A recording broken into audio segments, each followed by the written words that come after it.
Hello guys, I'm back again. After 4 people voted to say yes for the podcast, I'm going to start a podcast right now.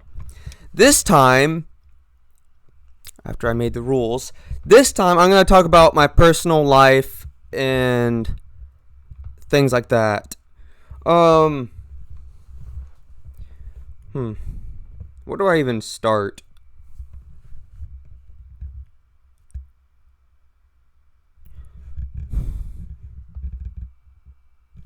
My personal life. What is something I did as a child? I did a lot of things as a child. I was born and raised in Georgia, and I'm still in Georgia to this day. Well, on the coast of Georgia, but knowing where I am is up to you guys. I can't tell you that. You have to find out for yourself. Anyway, I'm in Georgia. However,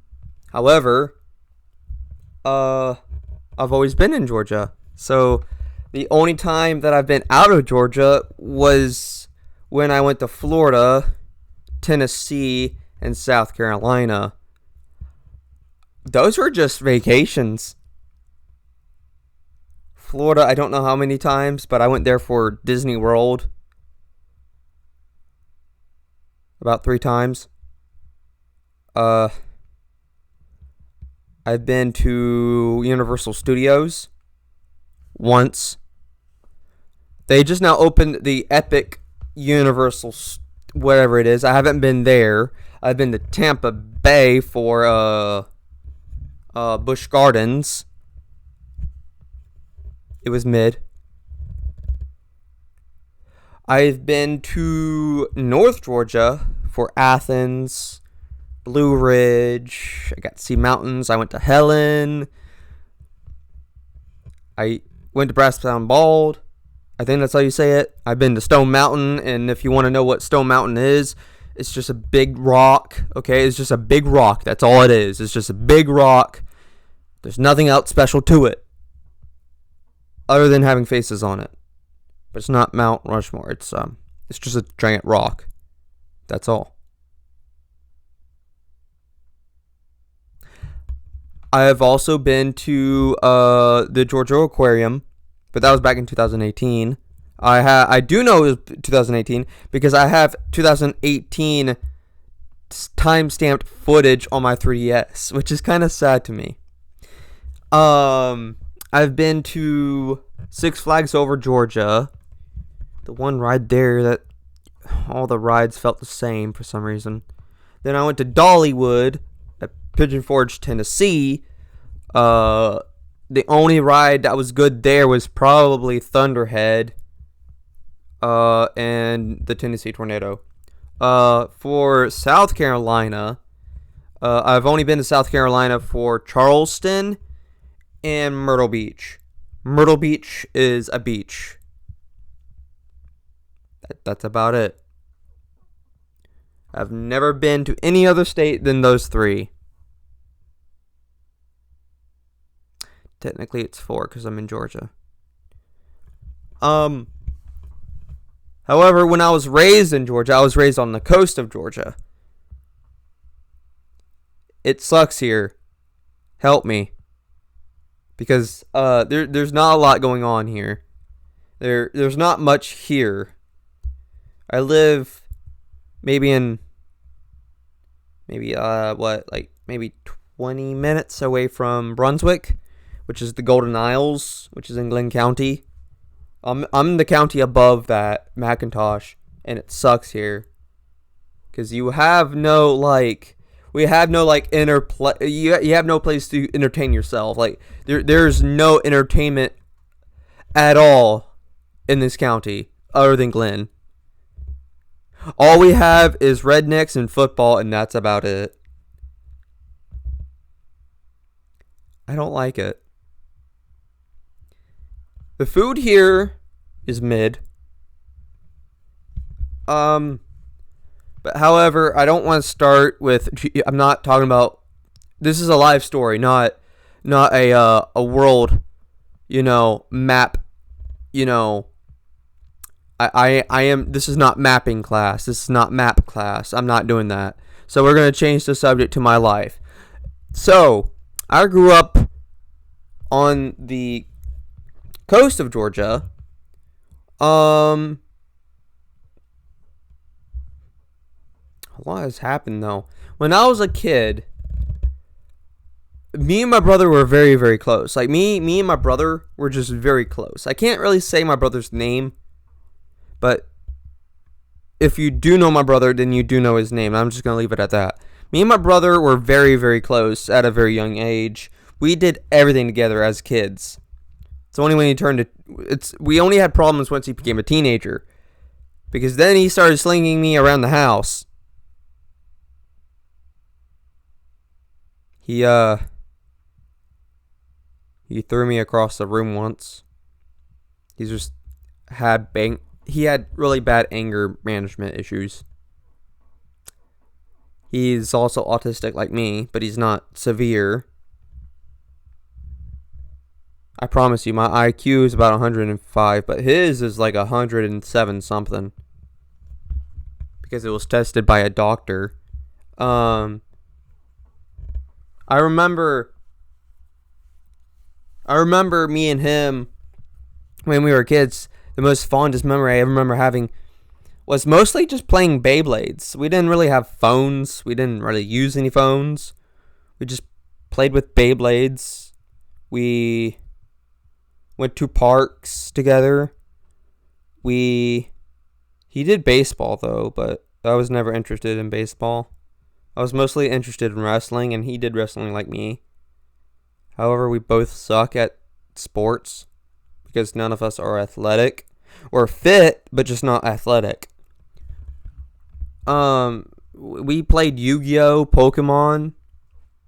There were moments where we would videotape it and upload it sometimes. Well, I did, and that's how I got 1 million subscribers once, but that's a story for another day. But at the time, I didn't really show my face when doing videos. I only showed what we had, and it was quiet because the camera I was using came from an iPad. The iPad, the sound quality on there was very scratchy. It did not sound very well. It sounded like a Burger King drive-thru. It just sucked, okay? Or McDonald's, it doesn't matter. But it sucked. All you could hear was... And the way you perceive that could be anything, because I don't know. It sucked. So we used no sound for the openings of those cards. Everybody liked it. YouTube hated it. YouTube got rid of it. Here we are now. But during that time, me and him had a lot of fun collecting cards and stuff. We mostly just watched Sonic X and Yu-Gi-Oh! Like on 4Kids, because 4Kids was a thing. But it's not a thing anymore because they went bankrupt. Because they modified a lot of stuff. They screwed themselves really bad. Then me and my brother got a Wii. We played on Xbox sometimes, but during his teenage years, he was aggressive. He's still aggressive, but he suppresses it. I just have like a lot of things that were given to me by other people, especially family. Some members of my family that are not even alive anymore because natural causes, I guess. Because I guess it was time for them to go, and they passed away, and they were very kind. They were my great grandparents, and both sides of the family. They were very kind. They were very nice to talk to. One of them, he was really smart. Okay, he's old, but he's, like I said, he's dead now. But if you were to you could give him any, you can ask him any problem. Like he could solve math within his head. He's very smart. So if you were to give him two numbers, but you can give him like 1,000 anything in 1,000 times anything in 1,000, and he could basically just tell you straight up the answer right away. It is creepy because he's like a human calculator. That is crazy, though. I thought that was kind of cool about him. But he's no longer alive, sadly, so I don't think you guys are ever going to get that chance of me showing you guys how he did it. It's just, it was cool, but yeah, he's just not around anymore. He passed away back, like 2014 maybe, 13-ish. My grandmother on my father's side, her father was smart like that. Yeah, that's my father's mother's father that I was talking about. Her mother, my grandmother's mother on my dad's side,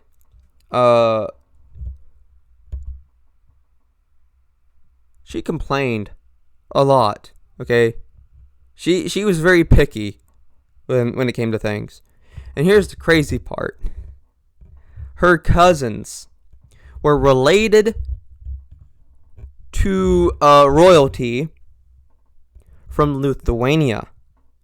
Yeah, that's right. Someone who was related to I forgot the queen. I forgot the queen there. The queen of it was Lithuania. Anyway, so she was related to a cousin who was also cousins with someone. My grandmother's mother's mother parents are from Lithuania. The husband was very abusive. Okay, I'm just gonna say that. He did not like much. Okay, he was just as picky, just as my grandmother's mother, just like my grandmother's mother. He was just very picky. I never really understood why. They just were. It's just how they were.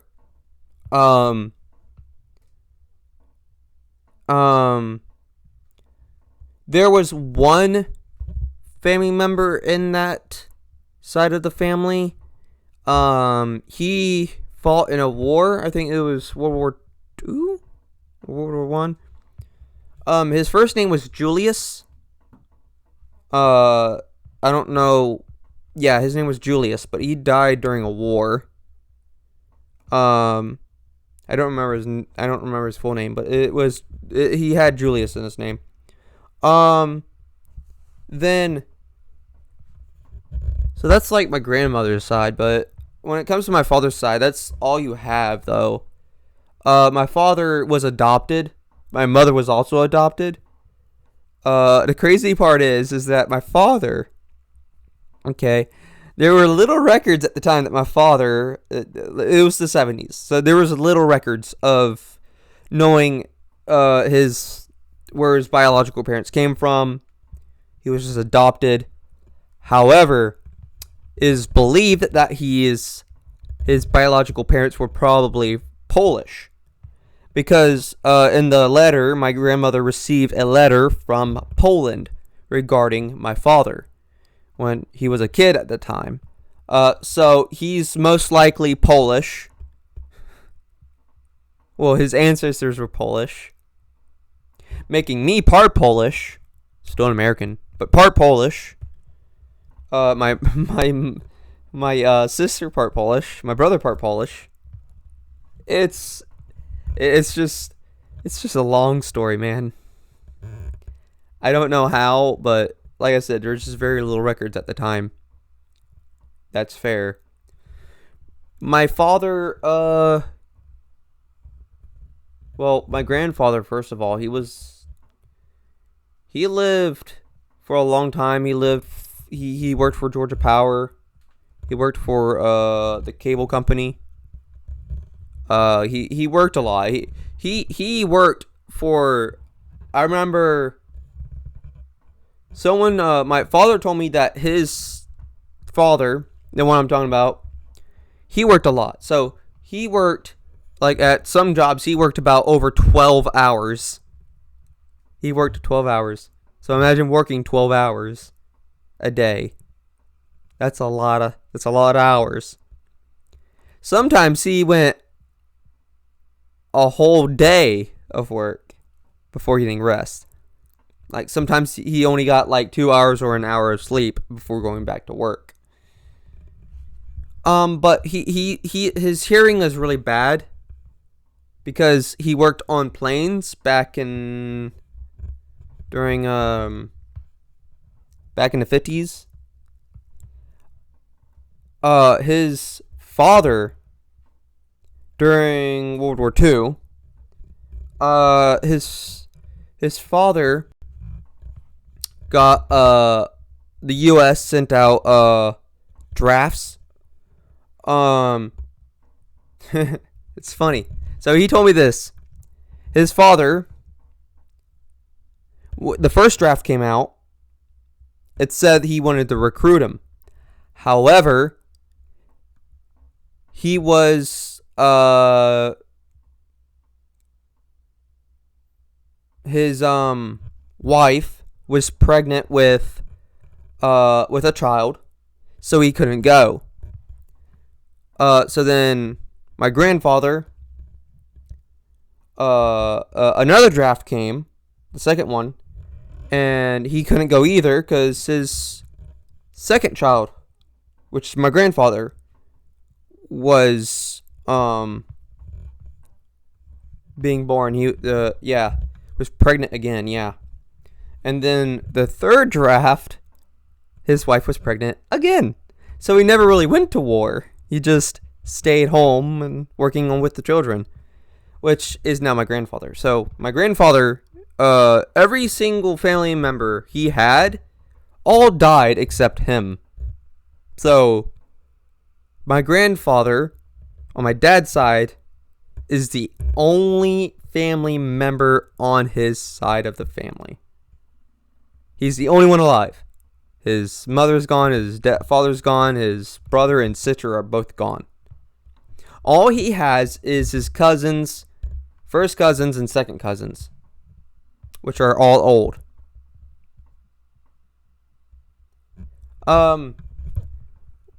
My father,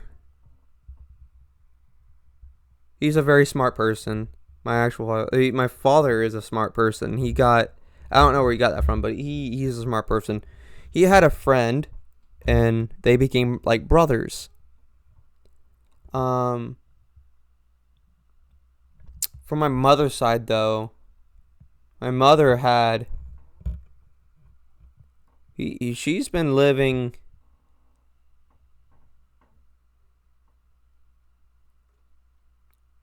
Let me see.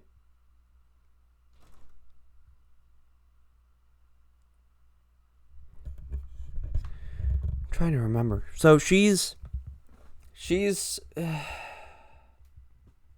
both of my grandparents are both from the South, but both of my grandmothers are from the North. One is from Baltimore, one is not Maryland. Well, yeah, Baltimore, and the other one is from New Jersey. And that's probably why I don't speak Southern. I speak like a mixture between a Northern accent and a Southern accent. So I just sound like this. Sometimes my accent will sometimes get out. But it's not prominent, I guess you could say. But my father, he started out poor. He was poor. He was raised poor.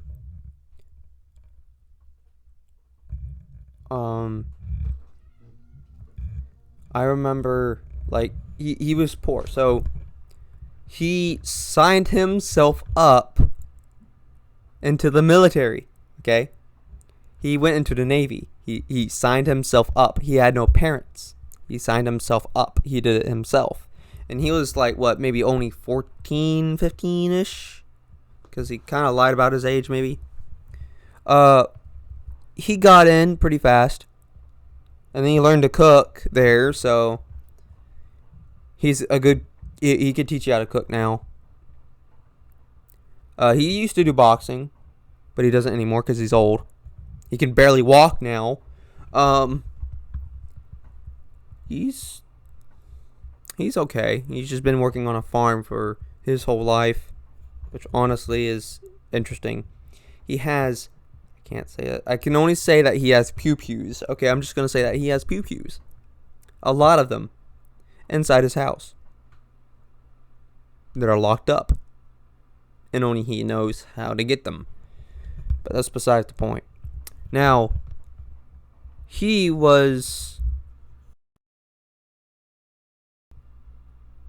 didn't really have it as bad as my father's parents.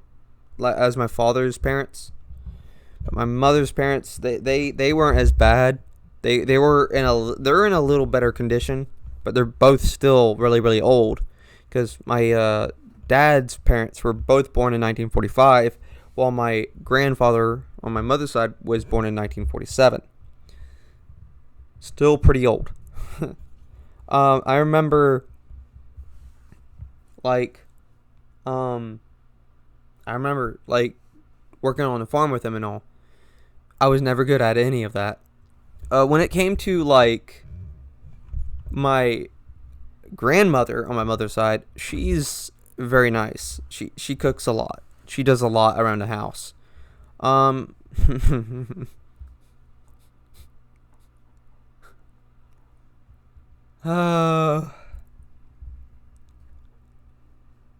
She's a very sarcastic person, though. She's just like that. A very sarcastic person. I don't know where she got it. She has the most crazy things she responds with. It's just wild to me. It's funny. My mother has a brother. His name is Brian. He has, 3 children? Yeah, 3 children.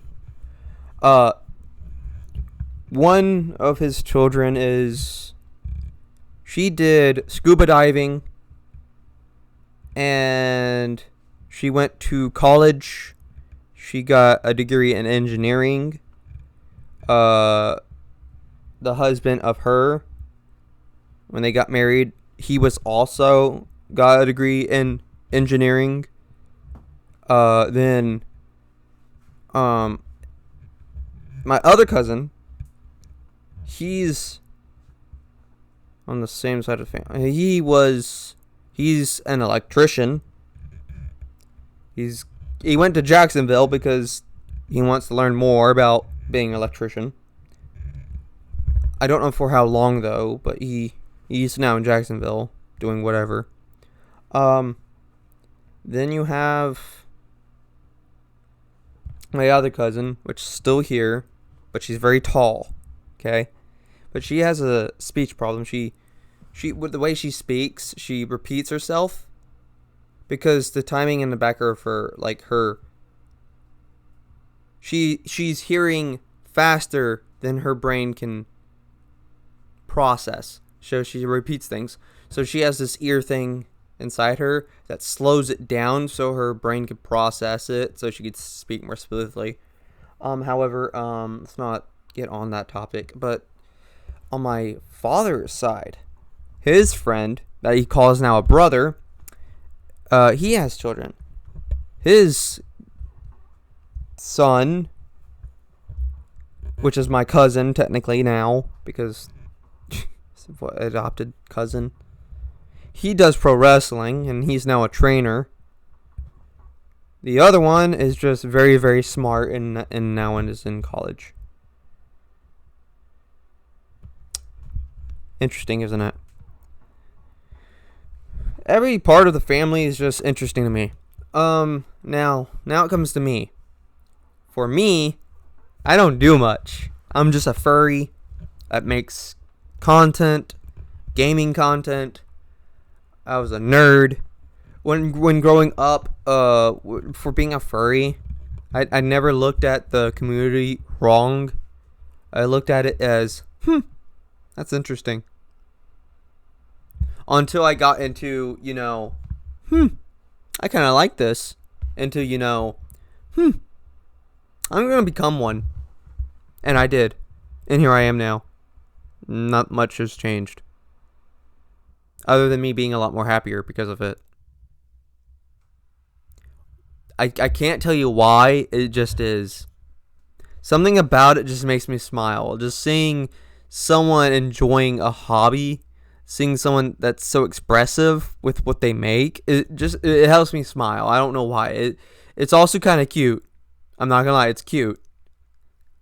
Because you got these fursuits, and it's actually really adorable to look at. It's actually really nice to look at. It's like brain candy to me. But yeah, nothing fazed me as a kid at all. I remember opening up a screen door, a snake falling on my head. I looked around and I was like, and just walked back inside. There were a lot of instances where I had really no fear as a child. I was just like, ooh! And it just stayed like that through most of my years of being a tween. I was also really, really smart because I was able to do coding in school. There's a degree like right up on my wall, a certificate for the hour of code, and that's what pushed me into JavaScript and stuff, and I enjoyed it. I did wrestling, but I also sucked at it. I also did art, which you could see in the background. But I also wasn't very good at that either because my instructions were very, very limited. Our teacher would be like, okay, class, now draw a circle. We didn't say what kind of circle, just said a circle. I remember being in the class, and I told the art teacher, draw a circle. She drew a circle. And then I was like, I could draw a circle. And she's like, okay, show me.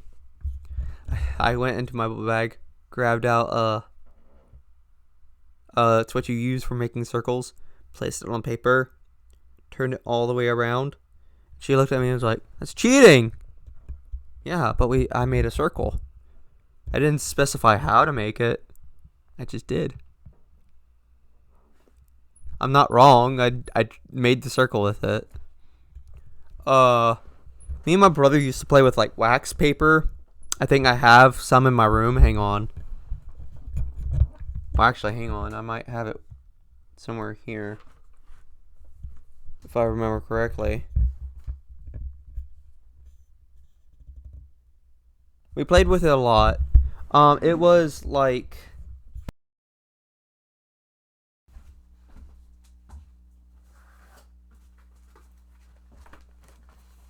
So, we played with this type of paper. Yeah, we played with this paper. Back when me and my brother were young, we played with this paper. And it's not wax paper, it's just like tracing paper. You could just draw on it. It's nice. It is nice. It is really, really nice. It's also really annoying to put up. It fell. Alright. However, that's what put me into like art. I loved art as a kid. I loved doing stuff. I like making origami and things. But that didn't really last long because I moved on to other interests such as music. I loved making music. All I did was make beats and play sounds that sounded good to me. I still do that to this day. I mean, I've made a couple of songs on YouTube that for some reason are now private because some person decided to hijack my account and make everything private because they wanted to. Never found them. Thank God I didn't, because they would be in jail right now with their whole entire computer roasted. So, and then I did, I already talked about programming. I did videos like I'm doing now. I did those. Those were fun. Those were that's fun to do actually. It was actually not that hard. I remember, like, my school years were just wild. In middle school, I had a friend that I've known since 2nd grade, but during high school, he just gave up. He didn't have the same interests as I had anymore. Last time I heard from him was from one of my friends who also went to school. He's a furry too, yeah. He told me that he's somewhere out in California or somewhere back here. He's probably with a trans woman. It's what I've heard, but I don't know where he is. He's an interesting friend, but me and him grew out. He just didn't like what I was doing, and we just kind of grew apart. He lost interest, is what I'm trying to say. My other friends stayed because I remember playing a game. They were like, "Come join us in playing this game." I was like, "Why?" And after us going back and forth and going, "Yes, no, yes, no, yes, no," my friend just went, "You're just funny." And I was like, "Wait, I'm funny?" He's like, "Yeah, you're funny. You're just a funny person." How was I funny? And so he said, he was like, "Well, for one, you say random things." And I said, "Yeah, I do. Sounds like me." And he also told me that there are moments where I'm really, really smart, that it sometimes scares people, that I would have sometimes the most smartest ideas and also have the most dumbest ideas. I don't know how, it just is. I'm also very slow, but the way I do things, I could be slow with things or fast with things. I don't know how that works. I just have the tism. I don't know why. Some things just fly over my head really easily. You would have to not simplify. You would need to summarize things for me. Because if you say it out in detail, then I would probably get lost. Because usually when it comes to details, I don't tend to follow it. I tend to read it. Sounds about right. I'm a visual learner. So I learn by showing things or experiencing things.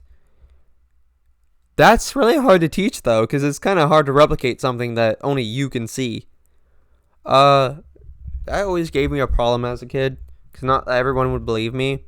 I remember I went to therapy, and my therapist was like, "All right, have you heard the story of the boy who cried wolf?" I replied, "No, but if there were a story like that, I would be the kid that gets eaten alive."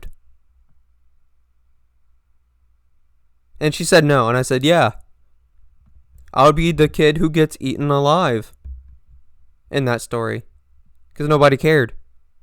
And then she was like,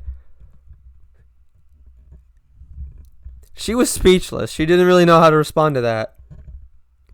She got really confused and really suspicious really, really fast. And she was like, "Well, all right." And her tone of her voice just dropped. Like, she just felt bad all of a sudden. But it's true. It's true. Nobody cared when I was a kid. I would say something and they would just regard it. They did not care. I had no support. And when I mean support, I mean there was no praise for what I did as a kid. I would make art and go, "Look at this." My family just looked at it, nodded, and then walked away. There was no, "You could be an artist someday." There was none of that. It was just, figure it out yourself. We don't care. To me, that don't sound like a family. That sounds like a family who doesn't want to deal with me. Which is probably what my family is.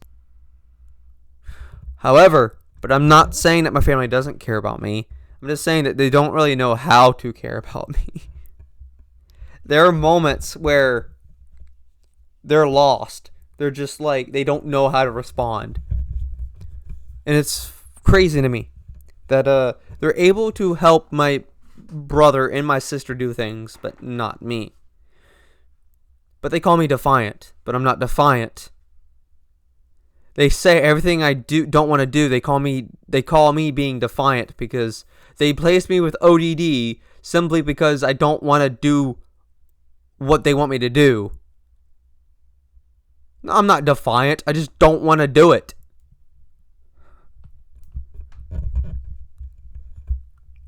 But yet my sister and brother can choose not to do something but not get in trouble. But I do.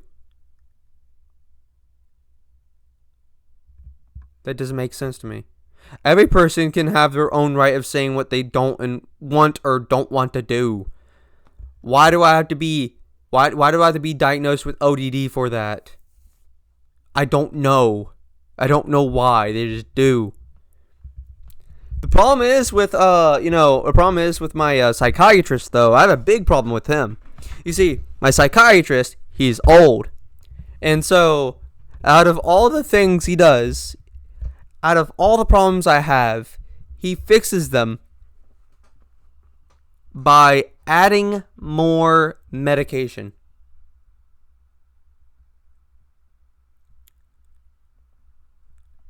Oh, you're twitching? Here, have more medication to fix that. Oh, you're sweating? Here, have more medication to fix that. Oh, you're annoyed? Here, have more medication to fix that. Oh, you're sweating again? I should probably remove that. I didn't like him. I still don't. And he's still my psychiatrist. I don't know why I'm still with him. Because he's probably the only psychiatrist in town. It sucks. After I did wrestling, I did kickboxing for a year and a half, which kind of counts for 2 years. Most of it was just cardio. A lot of jump roping, a lot of push-ups with gloves on. And the teacher was so, wanting me to take my socks off and shoes off. When I could just, when I just had like this wrestling shoes. And I said, can I use my wrestling shoes? He's like, no. You would have to be barefooted. I remember being in there and I was like, all right. And me and him, we just practiced punching the bag. And he was like, all right, now, Aura. He would tell me a combo to do. He went, all right, throw a jab, a punch, a push kick, and a roundhouse. I did that. He came to me and said, make sure you're pivoting. You know what I was doing before I learned it? I wasn't pivoting off my foot, like he said. I was technically freestyling it, if that makes sense. Meaning I was doing it in my own style. I had no groundwork. And the moment I pivot, the moment I realized, wow, this kick goes far. That's it. I just saw my roundhouse reach further and faster than it was before. Probably because I was pivoting into it. Like I should have been doing. And I didn't even know it. I didn't even know that was a thing until he told me. And then he taught me elbows. He told me to do an elbow. I did this. And he was like, no, do it downwards. So I did this. And when you know, it works. He said, now try doing an elbow upwards. I did that. And he was like, no, try turning around. So I turned and basically all I did was this.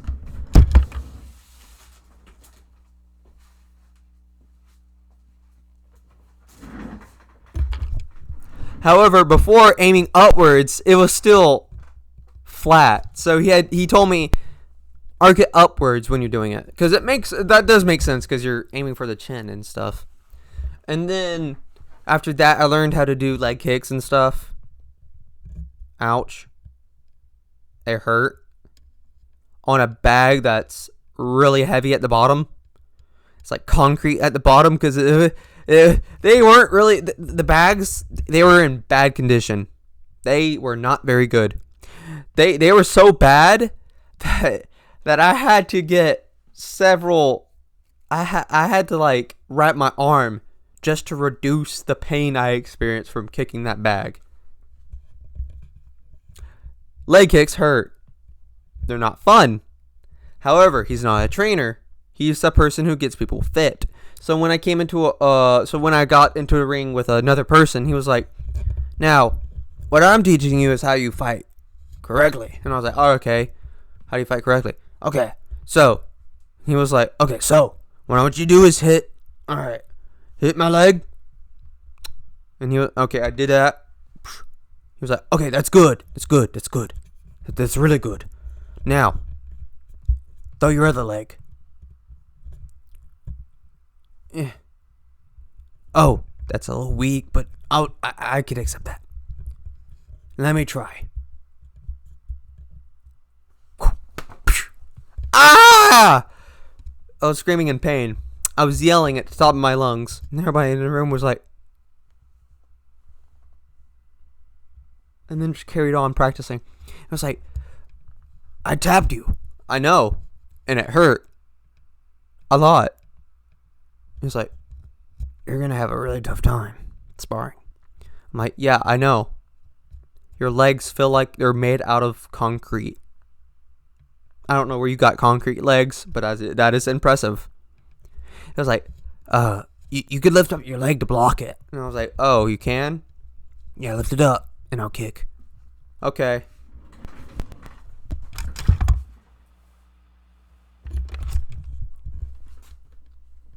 "Not straight through the middle, from the side." "All right." He threw his kick. He was like, "Ow." I was like, "It still hurt." "Yeah, but it also hurt me." And we're like, "Well, go figure." So then, that's where I learned how to block kicks with leg checks. Which, honestly, it could be worse. It could be worse. It doesn't stop the pain. It just... it's less painful. Also, you don't want your leg being snapped in half, so that helps. Also, while doing those type of things, while I was there practicing, I remember looking down the center of the place. I remember looking down and seeing a room with students, and they were on the ground. They were. It was like a wrestling mat, but it wasn't, and they all were wearing. They were really wearing a gi, I think that's what it's called. And they were wearing like ties. Ties. And as I was training, they were rolling back and forth. And then they started hopping back and forth. And then they started like practicing. Not like you would see in wrestling. They were not standing while they're doing it. They were simply on the ground. You had a top man and a bottom man. I went over to coach that was teaching them and asked, "What are you guys doing?" He says, we're training." "What are you teaching them?" "This is Brazilian Jiu-Jitsu." "It's interesting. Do you think wrestling would help?" He's like, "Yeah, I guess you could do that. But it's not really much of wrestling. Most of wrestling is done standing." And I'm like, to me, I was like, "Well, yeah, I already know that." He was like, "So, when you have to, it might make an easy transition." And I was like I said in my head, I was like, "Yeah, sounds about right." And so as I was watching them, I studied how they were doing it. And so when I got home, I practiced that over and over and over again. So that's how I got my Brazilian Jiu-Jitsu skills, just by seeing them do it. The same thing you do in wrestling. You just stand there, watch them. The coach tells you what's doing it. Coach tells you how to do it, and you do it. I sucked at those type of things. And it was always during wrestling at my high school. I never had a wrestling partner. I could never figure out why. Probably because I'm slow.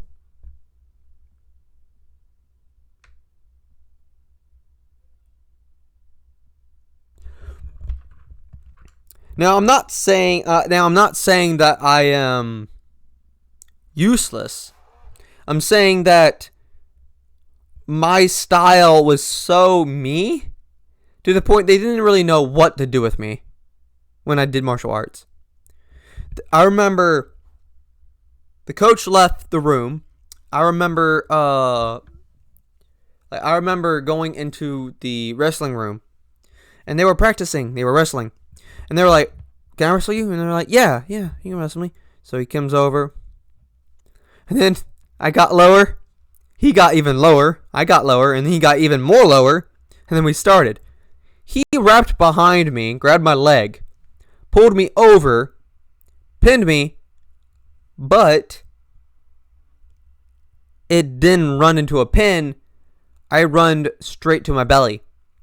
So then as he went around, I got back up. He got into a clinch with me.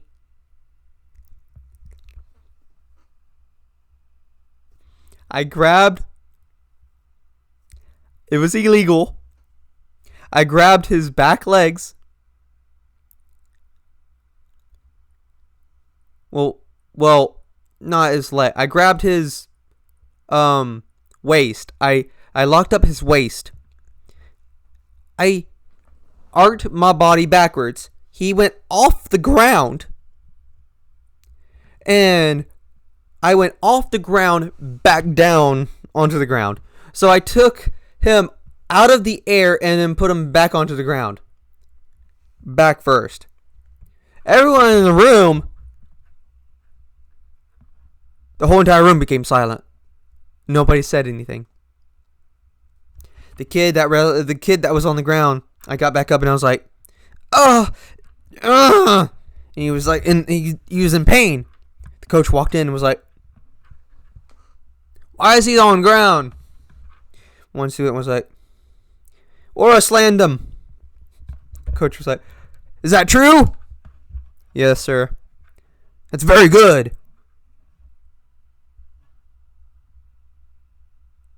"You're not going to punish me?" "No, how did you do that?"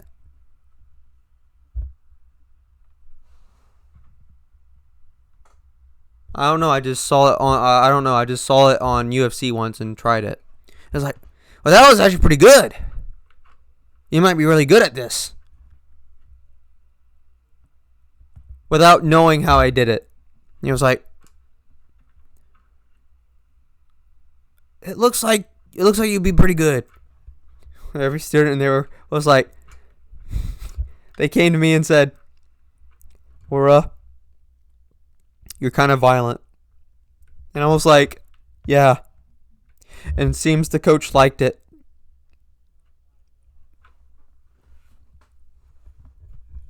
The coach liked the fact that I had like bloodlust for wrestling. He was like, get him down. Drive. I was like, "Dude, calm down. I'm getting there." But most of the time, I only had 2 pins through a whole entire game. Throughout my years, I only had 2 pins. Why? They were fast. And they could move. They moved fast. No. Not like running fast. I mean, like, once you got them on the ground, they're automatically on their belly, not their back. It was just instant. The moment you hit the ground, they're already facing up. Me, on the other hand, when you tackled me, I was still on my back. I could never roll over fast enough. And the moment I tried to roll over was the moment they were, "Okay." And then they pinned me. So the moment I rolled over, it was the moment they just pinned me. I could never get a pin. The only pins I did get were during times where you were like on the ground, where you start like referee position. I was good at those, but I was not good at any like standing. Of course, it was folk style, so go figure. When I liked martial arts, I really do. I still do it to this day. Still not any good, but still, I liked it. Over time in life, I was never, like I said, I'm not athletic. I'm just very fit. I just liked staying fit, and I don't know why. It just is.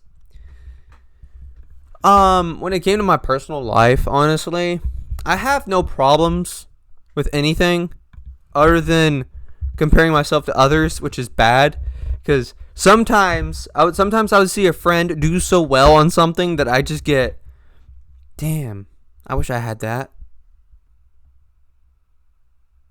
I should try getting it myself. And the moment I tried doing things myself to get what they got, I end up getting into a lot of trouble. Which means I had my account hacked once just by trying to do it. Because one dude on the side was like, I can help you recover your account and help you collab more. I was like, alright. It's like, here you go. You know, and it got to the point where he was like, what's your PIN? What PIN? The code. The 6-digit code. I'm going to do it and you tell me what it is.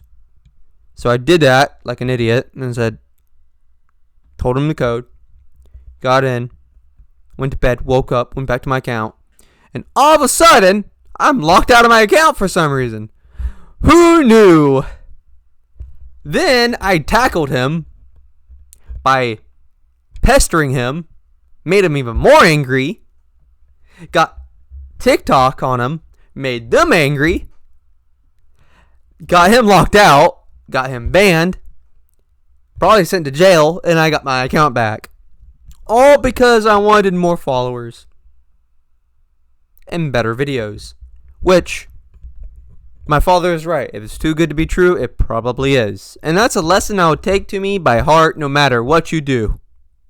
You could give me a millionaire could go, an actual millionaire, like an actual Mr. Beast himself could come up to me and said, you want $1 million. And I would just simply say, I'm just going to deny that, sir. I'm sorry.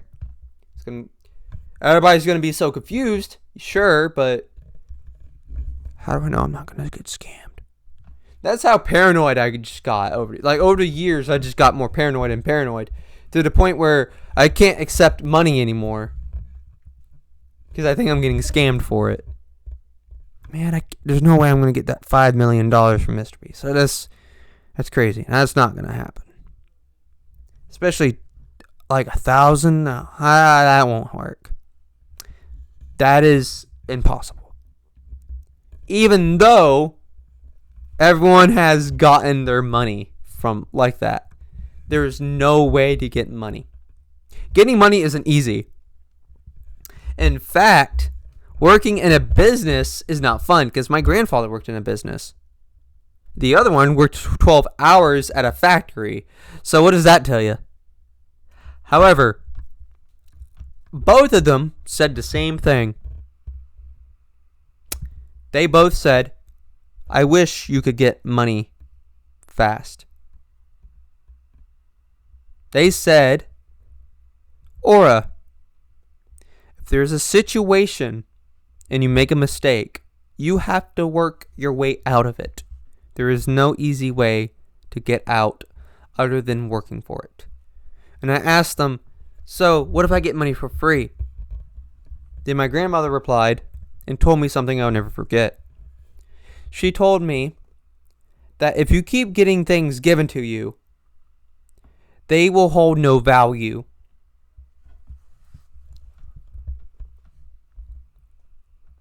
The more you think about what they said, the more you start to realize what that means. If you keep getting stuff given to you, you didn't really earn it, now did you? It has no value. You have no success in getting something for free because it's free. You didn't buy it, you didn't earn it. And what that basically means is that experience brings in more abilities than you will if you were rich. Because if you're rich, you get everything handed to you.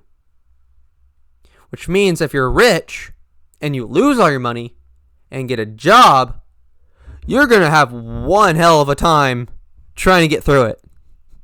Because like I said, if you grow up all the time getting stuff for free, you're not going to know how to get the stuff yourself. And if you can't get the stuff yourself, then you're going to have a hard time living. That is something that changed the way I see the world now. Because, what the hell is texting me?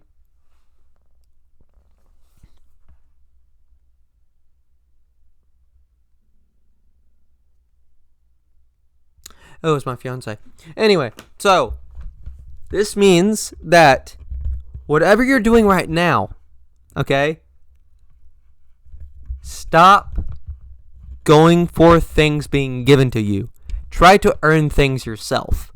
Because honestly, the more I started to think about it and the more I started doing, I feel like it's a little bit more rewarding too.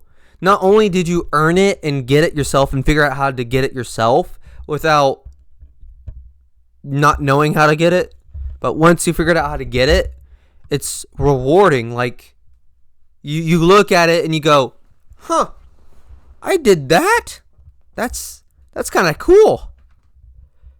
And you know what? Unlike a rich person, I actually know how to do it. I actually know how to get it. That is actually pretty good advice. I never thought I would get that much advice from my family.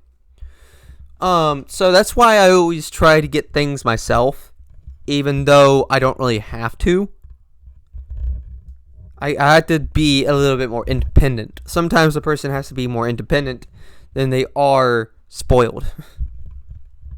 If you're spoiled, you're not going to get anything yourself. You can't. You would have to learn that. And that's when experience comes into earning. And when you do that, you get more respect. And guess what? The more you do it, the more chances you're able to get money. The easy way to get money is by doing a job, obviously. But it's the way you work with the job that gets you pretty far. You can't just stop and give up. You can't dwindle on things. You have to keep going for it. You have to strive for it. If you have a passion, you need to go for it. You can't waste time. You can't say maybe later. You can't say maybe next year. You can't say maybe I'll wait. You can't do that. Because the more you wait, the more it's going to be far out and further it is to reach for it. I know this because I had that experience myself. I had a chance in life to actually, become a good person many times before in my life, but I never took the chance to do it. I did hip hop. My mother asked me, "Is that something you want to do again?" I said no. However, at the time, if I did say yes, I would have been probably most likely a professional dancer on stage being paid, because I said no. Chances in your life don't come twice, man. It never does. You have to work for it yourself. You got to show people that you have passion for it, because without passion, you can't get anywhere. Courage is what helps you do it. People are telling me that I make things look so easy, but it's not. It's just I learned how to do it because I had to do it myself. The more you start to do that, the more you can't just let things happen. That's not how the future works. If you want change, you need to bring that change. You have to do it yourself. Not a lot of people can do that because of that selfish need that they have. However, I don't have that luxury of getting stuff myself as much because I'm on disability, meaning I can't really get a job. So, it's crazy. I want to work, but I can't. I'm legally, I don't have to work, but I want to work. And the people who want to work don't want to work. I want to work, but I can't. But people who don't want to work have to work. It's just, like I said, it just sounds weird to you, but that's just how I am. It's just I'm on disability. So I get checks by the government that's paid by the rich. Thank you guys. For the people that make a lot of money, thank you. I will repay you guys, trust me. If you decide to invest in that if you guys decide to invest in that, if you guys are willing to get me somewhere, I will get you there. Just keep in mind that I do have autism. I am a bit slow. But honestly, if it's something I'm actually thriving for or something I enjoy, such as making games and art, the things that I do, the things you see in my room, if you invest in those type of things for me, I'll be great at it. Really, really great at it. I love martial arts so much that if you were to send me down to a UFC training center, I will drop everything I have and do it. No questions needed. I will do it. I won't quit. I'll just keep going. And people, sure, they might say, Aura, you suck at this. To me, I wouldn't care because I enjoyed it. I'll just keep going.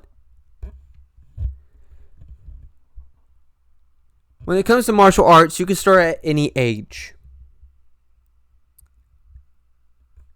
It is preferred for you to be younger when doing it, but you can start at any age. The reason why people say you have to do it at a young age is because it's a learning type thing. It's a habit you have to learn, and it has to connect. But you can do that as an adult. It would just be, you know how when you take Spanish class, how you know English so much that when you start to learn Spanish, how it's harder? It's the same principle. It's going to be harder now that you're an adult, but it's still possible, as it is still possible as an adult to learn Spanish. The one talent I do have is chess. Well, it's actually a skill, but not a talent. But yeah, I am great at chess. My ELO is probably around 1,200-ish. More than an average person. I'm a beginner going into being not even a beginner. I'm now intermediate. I'm just on the I'm on like the line of becoming intermediate. Like I'm 75% there to be intermediate. It's crazy though, because there will be some times where I make the most unusual moves that just work. I don't know why, they just do. And people are asking me, how are you so good at chess? All I see is patterns, man. I know every move every piece can make. Setting them up on how to move them is the problem I have. That's why I'm very unusual. That's why my playstyle is very unusual. That's why the things I do is very unusual. Because I'm not doing it standards. I'm not doing it by the professional standards. I'm not doing it by the trained standards. I'm doing it by my standards. I'm doing it how I would do it. And if it doesn't work, I work on my own style. And that goes with everything. And we went bowling. Like, I remember I was going bowling, and I remember throwing a straight ball. A guy next to me, my father next to me, he threw his ball, and it curved. And I asked him, how did you do that? And he said, I put a natural spin on my ball. And I said, can you show me how to do that? He said, yes, but you have to use these two fingers in the middle. And I said, huh. I did that. It didn't work for me. So I stopped doing it for a couple days. I stopped doing it in bowling. And I was like, you know what? I'm going to try something. One day, when I first got my own ball, I said, you know what? I'm going to try spinning the ball. And get this. I discovered my own way to spin it. And no, it's not with the 2 fingers. It's actually with these. See, I would put these into the holes, using the 2 fingers as leverage. So when I throw the ball will spin when I throw it. It will automatically do it when I throw it. So I'm not spinning it like a suitcase. I'm adding my own way to spin the ball, meaning I'm spinning it my own way, and that's how I was good at bowling. This goes the same way with video games. I could be playing a game the wrong way, but somehow be very good at it because I discover my own ways of playing a game. It's not the best way, but it's the only way I know how as someone with autism. It's just the way it is. If it doesn't work my own way, then it's just not going to be possible for me, because learning it the supposed way isn't easy for me. It's just, I have too many questions for it. I work based on what feels right to me. If you're giving me information that doesn't seem to make sense, I just can never use it. For example, why would I hold a ball like that when I'm trying to spin it? You can go on and tell me how it works and stuff, but to me, it just sounds too similar to how I was doing it before. Does that make sense? And that would go with a game. Like, I remember playing Dead by Daylight, and my friend was like, you see these, I forgot what they're called, but he said, drop them when I get near. I dropped him when he wasn't even near me. He got so upset, and I was like, I can't do that. I just can't. I can't, like, circle. I can't do that. So I had to find my own way to do it. I had to learn how to do it myself in my own style, like I did with my bowling ball. And that goes with every single game I've played. I don't know why, it just does. And I'm good at it. That's how I got so good at certain things, is because I did it in my own way. Just like an artist has her own art style. But I think that should be enough about me. This time, I want to learn about you guys. So, if you like this, let me know. If you enjoyed me talking, I'll become an auctioneer for you later on in the future if you want. But for right now, I need to get going. It's been an hour and 8 minutes. It's been really interesting. Not talking about politics or religion, because they both suck. But this was actually pretty fun, talking about myself. But yeah, I just love the things I do. I just love being a furry because it just makes me happy. It helps me escape my depression. And I've been dealing with that for years and years and years. And I'm trying to do that so I don't have to be on medication, because I'm tired of being on antidepressants all day. I hate it. I don't like Wellbutrin. So, I'm going to see you guys later. As always, stay happy, stay proud. I love you guys. Stay safe. It's the AuraKnight way. Good luck.